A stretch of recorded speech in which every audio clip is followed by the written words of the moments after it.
Hey everyone, welcome back to Jack and I's ranking of every boss in Elden Ring.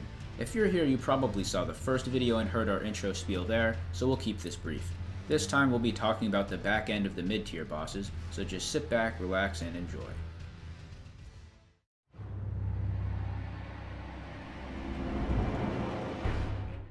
This is the least divisive boss in history, excusing that we placed it above 29 others. Why? I don't know.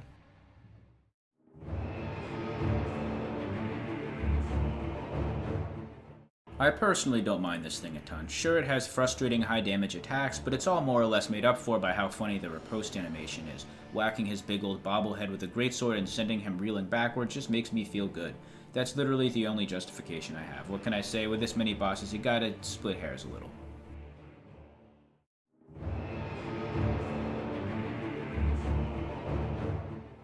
Ever since Bloodborne, FromSoft has churned out countless mini-bosses, enemies, and so on whose size and speed are quite literally too grand for the camera to work mechanically. The Deathrite Bird is one of said foes to feature in that category, and with his overpowering stature comes mediocre gameplay. Even with the mountaintops being a late-game area, his AoE one-shots with 54 Vigor and Morgoth's Great Rune, although otherwise his moves are fairly telegraphed, and surviving that, as well as the Dagger Rain, which to my knowledge is totally random based on where it lands, means the fight should be over in quick succession.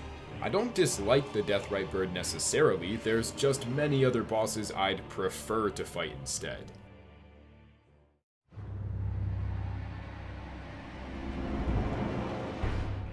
What's better than one Clean Rot Knight? Definitely not two.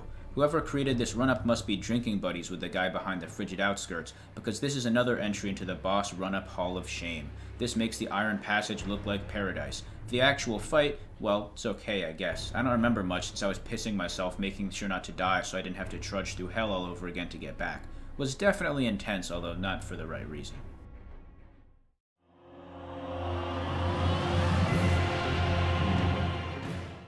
Personally, Agheel has no business being this low.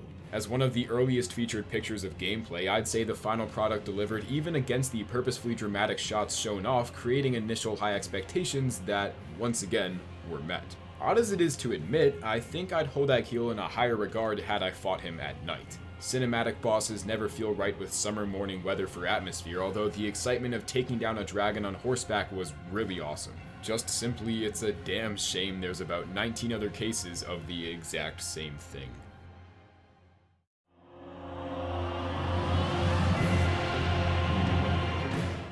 This is the first dragon I've covered on our list, so I'll take this time to clarify that I dislike the dragons much more than Jack did as a general rule. I feel that dragons are overused and overrated, and this particular addition to the ridiculously large Smash Bros. Color Swap roster of dragons does little to dispute this claim. The fight starts off with horrible visibility, to the point that it feels like navigating a sauna while wearing 3 pairs of glasses. Eventually it all clears away to reveal yet another elemental dragon. Hooray for creativity! All the dragon fights feel just like the ancient dragon from Dark Souls 2 if it was severely nerfed, just a bunch of boring fire dodging and ankle biting action. Borealis doesn't run away like a pussy or glitch into weird areas like a lot of the other dragons do though, so at least that's one of the less irritating ones on the list.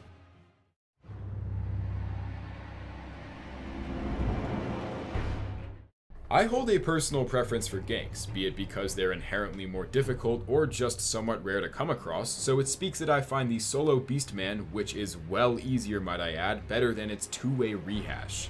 There's not much to say beyond it's hard when you're underleveled and extremely easy on the other end of the spectrum.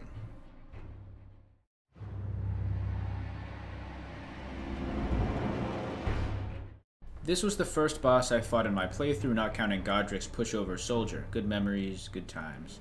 Some fun to be had slamming him with guard counters, not much else to add.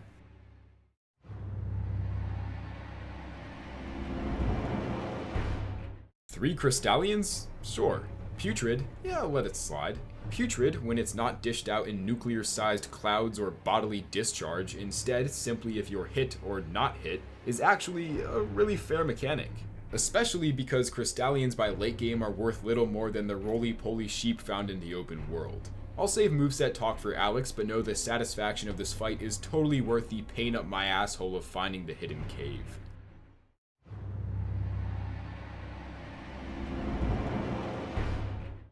I actually really like these mini-bosses, and Jack is the main reason it's down here. Real quickly, Crystallians encapsulates all Crystallian fights, namely the individual, 2, and 3 boss ganks. The gimmick of doing crap damage until you poise break them and then doing tons of damage is really fun, and watching crystal shards break off when you whack them is satisfying as hell. Having multiple variants of Crystallians keeps it interesting even when they reuse the same enemy type in other tunnels, so when they're rehashed it's not so bad. One of the more sturdy mini-bosses in my opinion, both literally and figuratively.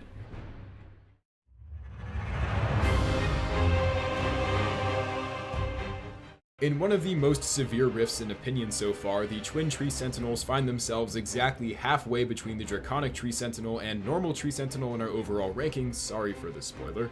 I, for the record, love this boss double because I found a cheese. If you run past the two into the Langdale Highway gate, then about halfway between the gate and the tree sapling, the Torch Sentinel will respawn at the gate while the other stays aggroed. Then you can take down both individually, although do note you can only despawn the duo if you knock them both out without resting at a grace site. When together, this fight is utterly ridiculous when you're not overpowered, so much so that overcoming that challenge was exceptionally satisfying, even more seeing as the Tree Sentinel is inherently a great boss to begin with.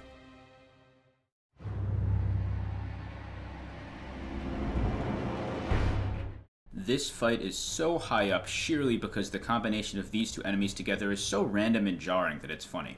I know they don't have personalities or lore or anything, but I feel like if they did, they wouldn't really hang out. As you'd expect, their teamwork is a bit below par, and they don't have much synergy. Carried this high purely on comedic merit, there's not much here to see otherwise.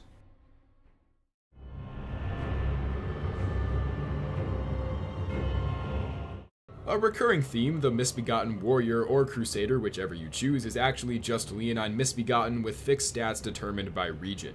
As such, I'll save mechanical talk for the main fight, although do note that the Misbegotten Crusader is severely hindered by weak health and damage.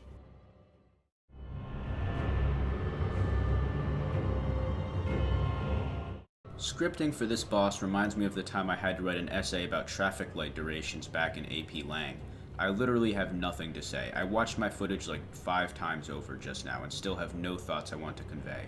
One of the least remarkable fights ever created, neither bad nor good.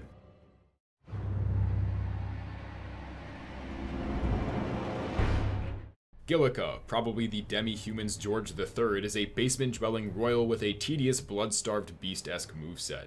Compared to her fellow demi-human queens, she is absolutely f***ing crazy. Yeah.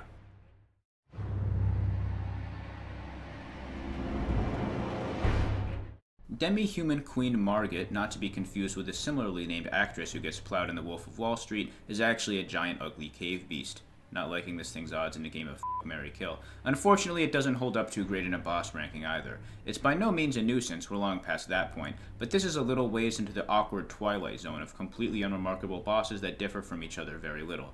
Just bear with us for this part of the ranking. It'll be a bit dull on the gameplay front, but hopefully our hilarious, witty commentary keeps it fresh.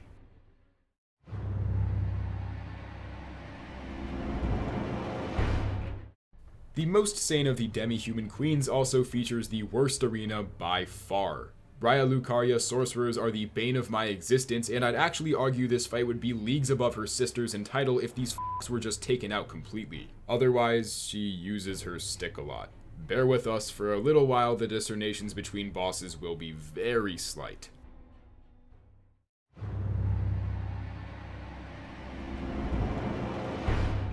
For a poison-themed boss, this guy ain't so bad. I was expecting the worst when I saw his arena, but I never found it to be that awful.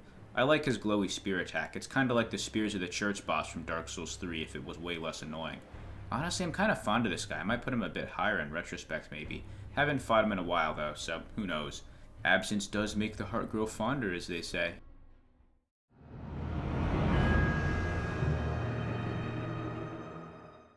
When not a miserable gimmick, the Black Knife Assassin is passable. He really doesn't stand out from any swift humanoid enemy in a Souls game, take the mannequins from Dark Souls 2, aside from the fact that he apparently is wearing the butterfly drip from the same game and has the commonly featured blood swipe used by so many other mini-bosses as well. There's no bad features at all with this version, just more so he's a nothing boss.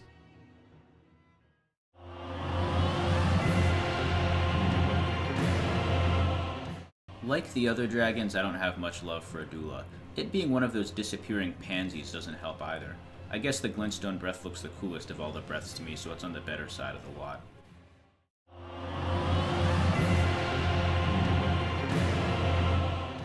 A Duela with a proper arena. He can climb on the rock ledges that technically serve as unique attacks, but it's the same fight all the while.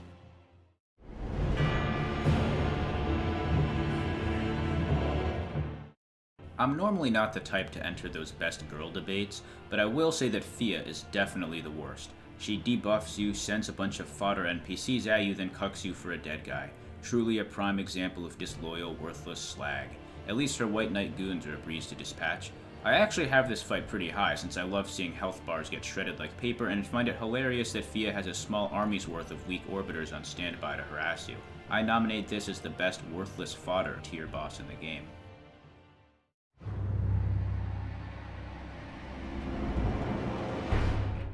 I find the Abductor Virgins very unrewarding, while apparently Alex does, seeing as he had them at f***ing number 31 on his personal list. It's not that I'm bad at fighting the base enemy, nor that I had a bad experience with this specific encounter, rather their moveset forces totally unorthodox defense, i.e. rolling out of the way of their charges instead of through the attack, like you would with any other move in the game. It's extremely minor and understandable if you disagree with me, I just find their speed and surprisingly large attack radius obnoxious. There is a cheese rock you can use, so if that was intentional, then good on Miyazaki, but why did these ones have to be on a ball instead of wheels?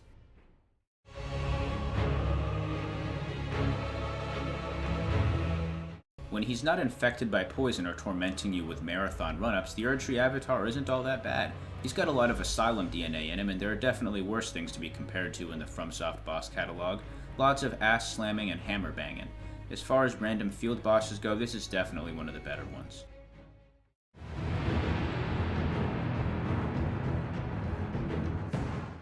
I'd trade in all the rehashed gank fights for like one or two decent unique ones instead, but so be it. I usually am good at fighting both the ogres and Blight Town barbarians that surely inspired this, but whether I was high off my ass from taking a monster on Morgott or what, this is straight up embarrassing. I could not dodge a thing to save my life, but if it speaks to this game's difficulty curve, you can go like 1 for 15 with dodges and come out unscathed. I dig the Four Kings like arena and that both twins have different weapons, but even so they did little to make themselves deserving of any better than the middle regions of our ranking.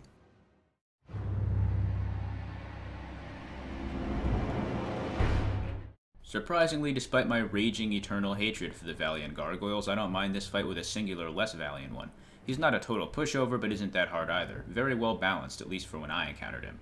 Obviously, he gets knocked down a few notches for being a throwaway reskin that exists for absolutely no reason, but this is hardly unexpected in a FromSoft game, so I wasn't exactly floored in shock when I saw it happen here.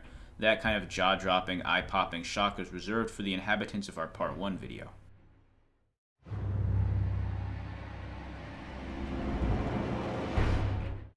The Alabaster Lord is one of the flashiest ever jail mini-bosses, namely his meteorite attack. His movement reminds me of the old hero from Demon's Souls, minus just about everything that makes the old hero stand out.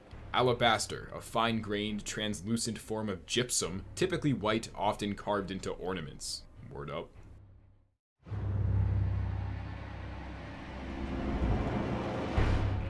And so Sigurd makes a cameo, in spirit at least. He's a bit less friendly than usual, but still just as funny looking. He's fun to guard counter just like the Soldier of Godric, but has a more ridiculous helmet. And yes, the difference between 84th place and 57th place really is a goofy headpiece. We told you guys in the first video we'd be splitting hairs for this series, just how it's gotta be. Thank you for watching, and of course, we hope you enjoyed. Do you agree, disagree, or have something to say about the bosses featured? Comment down below. As well, remember to like and subscribe if you haven't, not only for the remaining 2 Elden Ring videos, but future uploads every Wednesday. Once again, thank you for watching, and with that said, deuces.